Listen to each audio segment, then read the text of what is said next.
दीप से दीप जलाते चलो, ज्ञान की गंगा बहाते चलो। बोले परम महावीर भगवान की जय। परम पूज्य गणाचार्य विराग सागर जी महाराज की जय। आपका शुक्रिया, आपका शुक्रिया, आपका शुक्रिया, आपका शुक्रिया।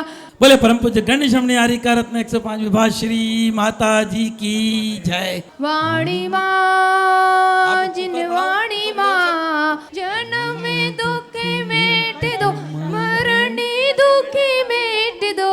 जिन वाणी जग मैया, जन्म में दुख मेट दो। जिन वाणी जग मैया, जन्म में दुख मेट दो। जय बोले दौद संग मई जिनवाणी माता की जय। शुभ स्वागतम, शुभ स्वागतम।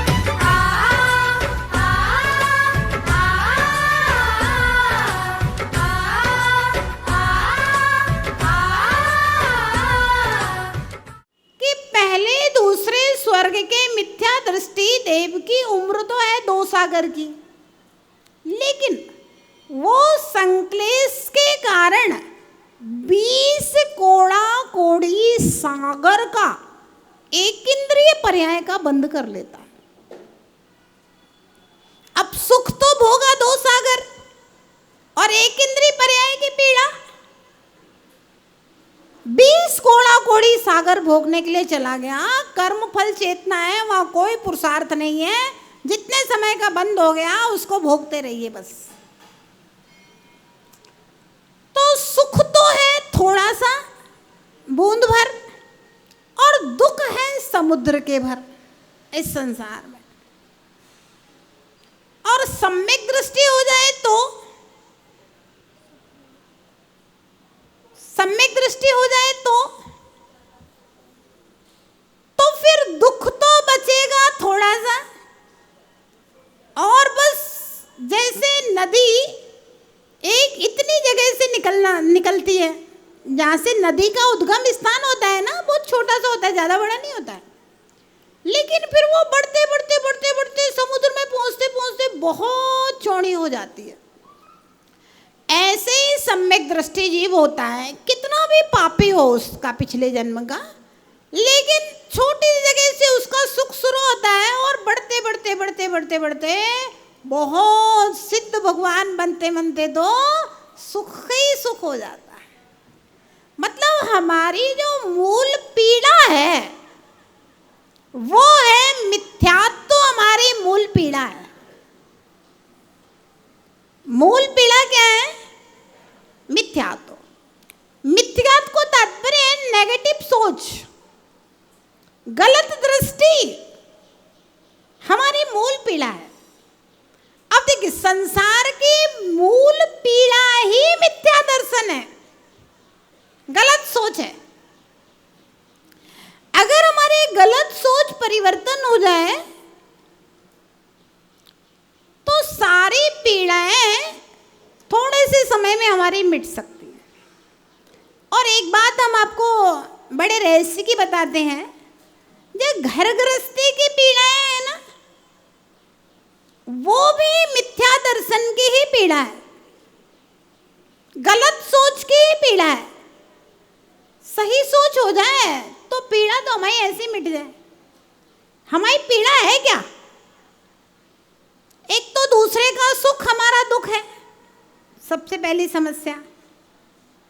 दूसरे की शांति हमारी अशांति है, पहली पीड़ा। दूसरी पीड़ा ये है कि हम अपनी हर असफलता का, हर पीड़ा का जिम्मेदार दूसरों को मान लेते हैं, जबकि साता और असाता भेदनी कर्म कह रहा है कि भैया जो भी आपको शारीरिक और मानसिक सुख दुख मिल रहे हैं वे सब आपके साता वेदनी और असाता वेदनी कर्म के उदय से मिल रहे हैं। अंतरंग उपादान कारण तो हमारा कर्म है, बाकी बाहर में भाई जो सामने आ जाए वो निमित्त बन जाता है। और जब हम ऐसा मान लेंगे कि भाई मेरा कर्म मेरी पीड़ा का कारण है, तो 50% पीड़ा तो आपकी होते हुए भी खत्म हो गई। 50% पीड़ा तो तुरंत मिट गई। ये बात समझ में आ जाए कि मेरे दुख का कारण मैं हूं, निमित्त चाहे कोई भी बने उससे कोई फर्क नहीं पड़ता। मारने वाला मेरा कर्म है, अब पीटने के लिए डंडा चाहे कोई पकड़े हो। बात समझ में आएगी नहीं? पीटने वाला मेरा कर्म है, अब डंडा चाहे कोई पकड़े हो, इससे कोई मतलब नहीं है। ये बात अगर हमारे समझ में आ जाएगी तो हमारी 50% पीड़ाएं तो ऐसे ही खत्म हो जाएंगी, क्योंकि पीड़ा कम है और हम उसको दिमाग में लेकर के उस पीड़ा को टेंशन ले लेकर के बढ़ा लेते हैं, बैर भाव करके उस पीड़ा को बढ़ा लेते हैं और वो पीड़ा फिर बढ़ती जाती है, कभी खत्म होने का काम ही नहीं है। और जिस दिन हमें ये समझ में आ जाएगा कि मेरी पीड़ाओं का कारण कोई दूसरा नहीं है, ना पति है, ना पत्नी है, ना सास है, ना बहू है, ना बच्चे हैं, कोई मेरी पीड़ा का कारण नहीं है, ना मेरा पार्टनर है, ना मेरा व्यापारी है, ना मेरा मित्र है, मेरी पीड़ा का कारण कोई नहीं है। मेरी पीड़ा का कारण, उपादान कारण मेरा अपना कर्म है। बस उस दिन जो एनर्जी आप ये इधर उधर के लोगों से द्वेष करने में, एक दूसरे की बुराई करने में लगाते रहते हो, वो एनर्जी आप अपने कर्मों को सुधारने में लगाने लगोगे। बस जहां आपकी एनर्जी सही दिशा में लगने लगी वहीं विशुद्धि बढ़ जाएगी। और कहो अंतर मुहूर्त में 70 कोड़ा कोड़ी कर्म की स्थिति अंतर कोड़ा कोड़ी आ जाए, कुछ भी हो सकता है। कर्म हमारे कट सकते हैं। कहा तो सीता के पाप कर्म का उदय कि अग्नि का हवन कुंड बना हुआ है जिसमें सीता को प्रवेश करना है। पाप के उदय से कि पुण्य के उदय से? बोलो भैया, पाप के उदय से। और पंच परमेष्ठी का स्मरण किया, ऐसी विशुद्धि, इतनी विशुद्धि बढ़ी, जैसे सीता हवन कुंड में प्रवेश करती है कि एक देव जा रहा था आकाश मार्ग से, उसका विमान रुक जाता है। नीचे क्या हो रहा है? अरे एक सती स्त्री की परीक्षा है।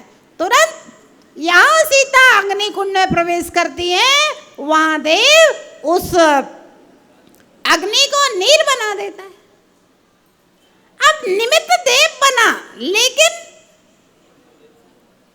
सीता का कर्म काम कर रहा था। सीता का कर्म काम नहीं करता तो वो देव नहीं आने वाला था। कहां से सुदर्शन को सूली पर चढ़ाया जाता है? पाप के उदय से कि पुण्य के उदय से? लेकिन कहां शूली के फूल की माला बन जाती है। बदलने में देर नहीं लगती। हमें समझ में आ जाए कि मेरा कर्म मेरे दुख का कारण है, मेरा कर्म मेरे सुख का कारण है। क्योंकि बाहरी लोक व्यवहार से तो कम कर्म बंद होता है, अंतरंग की आसक्ति से ज्यादा कर्म बंद होता है। लोक व्यवहार तो निभाना पड़ेगा चरणान्यों की परिभाषा श्रावकाचार और मूलाचार के अनुसार, लेकिन अंतरंग में अगर आसक्ति होती है, अंतरंग में बैर की गांठ बांध ली। राम ने रावण से युद्ध किया, लेकिन बैर की गांठ नहीं बांधी राम ने रावण से। पद्म पुराण में पढ़ना, अंतिम युद्ध था, राम कहते हैं रावण, तुम्हारी सेना के सारे योद्धा या तो वीर गति को प्राप्त हो गए हैं या हमारे यहाँ बंदी गृह में पड़े हुए हैं, और आज अंतिम युद्ध है। मैं तुम्हें मारना नहीं चाहता, तुम मेरी सीता को वापस कर दो और सम्मानपूर्वक लंका का शासन करो। अंतिम दिन, जिस दिन अंतिम युद्ध का निर्णय था, जिस दिन रावण की मृत्यु हुई, उस दिन उसके राम ने युद्ध के पहले, शुरुआत करने से पहले ये वाली बात कही। रावण ने कहा, राम ये लंकेश है और इस तरह से हार मानने वाला नहीं है। अगर तुम क्षत्रिय हो तो उठाओ धनुष बाण, युद्ध करो और अपनी सीता को वापस ले जाओ मुझे युद्ध में जीत करके। राम ने रावण से युद्ध किया लेकिन बैर नहीं माना। सम्यक दृष्टि कर्तव्य निभाता है लेकिन अंतरंग में आसक्ति नहीं रखता। कर्म बंध कर्तव्य निभाने से कम होता है और आसक्ति करने से ढेर कर्म बंद होता है। तो भैया अगर ये बात हमारे समझ में आ जाए कि मैं ही मेरे सुख दुख का करता हूं,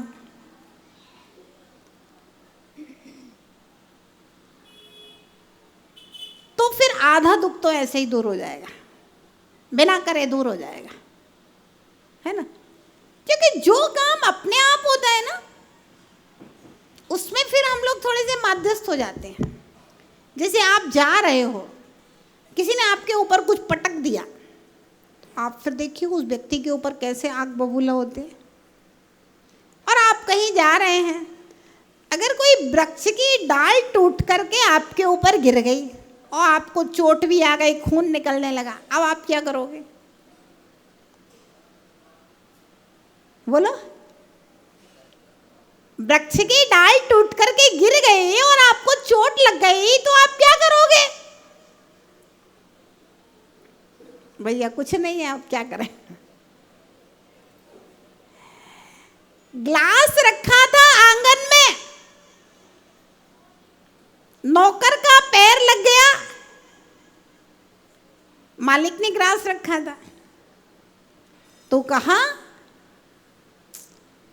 देख के नहीं चलता है, दिखता नहीं है क्या, आंखों का अंधा है, ग्लास नहीं दिखाई दे रहा है, इतना बड़ा ग्लास बीच में रखा हो, दिन का उजाला है। ठीक है भैया साहब गलती हो गई, क्षमा कर दो। दूसरे दिन उसी स्थान पर उसी समय वही ग्लास नौकर ने रखा था और मालिक का पैर लग गया।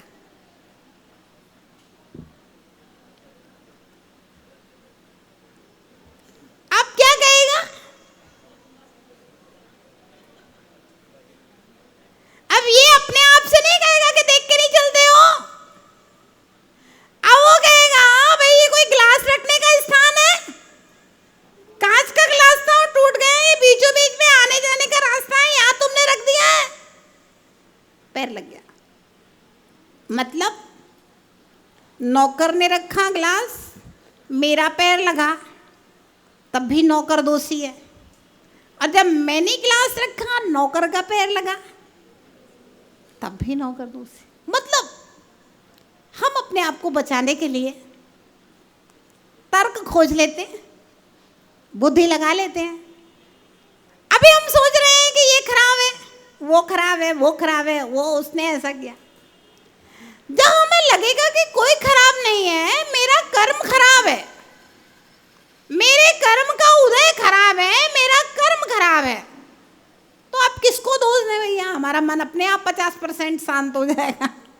अब लगेगा कि भैया अपना कर्म सुधारो अपना व्यवहार सुधारो, अपना कर्म सुधारो। तो एक तो सुधार के रास्ते, उत्थान के रास्ते खुल गए, हमारा पीड़ा कम हो गई, और पतन के रास्ते से हम बच गए। तो साता असाता वेदनी कर्म की जो व्यवस्था है समझ में आ गई कि नहीं आई? हैं? समझ में आ गई कि नहीं समिता? फिर शारीरिक पीड़ा, मानसिक पीड़ा, दो ही तो पीड़ा है, और दोनों मेरे कर्म के उदय से है, मेरे साता असाता कर्म के उदय से। अब क्या समस्या है बताओ? खुश रहो, अब तो प्रसन्न रहो, अपना पुण्य बढ़ाओ, आपका साता साता में परिवर्तन होगा और अच्छा होगा भविष्य में। चलिए आगे चलते। हाँ पूछ लो। हेलो वंदना जी, माता जी। माता जी, मेरा प्रश्न ये है कि आपने अभी सीता का उदाहरण दिया। सीता ने इतने कष्ट भोगे, लेकिन बाद में आपने बताया कि जब उसको अग्नि कुंड में जब वो जा रही थी, मतलब उसको जब डाला गया, मतलब जब वो था, तब उसके अच्छे कर्म से वो पानी बन गया। मतलब तो मेरा प्रश्न ये है माता जी कि जो कर्म मैंने किए ही नहीं वो मैं क्यों भोगूं? जो कर्म मैंने किए ही नहीं वो मैं क्यों भोगूं? अब मैंने पिछले जन्म में कर्म किए हैं तो मैं आज क्यों भोगूं उसको? एक तो प्रश्न ये है माता जी। अब ये तो एक चीज़ हो गई। अब दूसरा प्रश्न ये है कि अब भाई ठीक है, अपन ने कर्म करें, वो पता भी नहीं अपन ने क्या करें, फिर भी अपन भोग रहे हैं। आपने जैसा उदाहरण दिया, अब सीता ने जो अच्छे कर्म किए तो उसको वापस वो पानी बन गया। तो इन दोनों से मेरा तात्पर्य ये है कि जो कर्म हमने किए ही नहीं वो हम क्यों भोगें? बहुत अच्छी बात है ना? तुम तो चारवाक बन रहे हो। चारवाक लोग होते हैं, वो कहते हैं हम तो अभी पैदा हुए हैं और जीवन भर रहेंगे, उसके बाद मर जाएंगे। ये कर्म तुमने नहीं किए ये तुम कैसे कह सकते हो? क्योंकि तुम रितेश हो या फिर आत्मा हो।